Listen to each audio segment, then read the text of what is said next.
يا أيها النبي لم تحرم ما أحل الله لك تبتغي مرضات أزواجك والله غفور رحيم قد فرض الله لكم تحلة أيمانكم والله مولاكم وهو العليم الحكيم وإذ أسر النبي إلى بعض أزواجه حديثا فلما نبأت به وأظهره الله عليه عرف بعضه وأعرض عن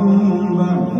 فلما نبأها به قالت من أنبأك هذا قال نبأني العليم الخبير إن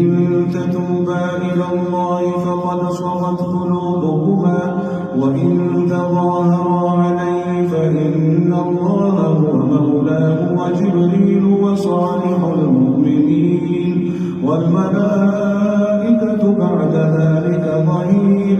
عسى ربه إن طلقكن أن يبدله أزواجا خيرا منكن مسلمات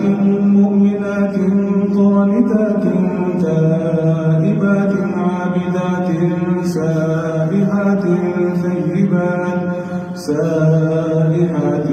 ثيبات وأبكارا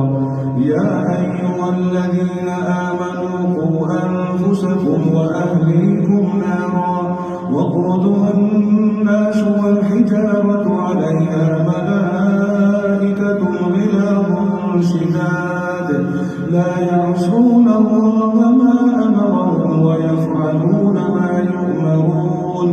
يا أيها الذين كفروا لا تعتذروا اليوم إنما تجزون ما كنتم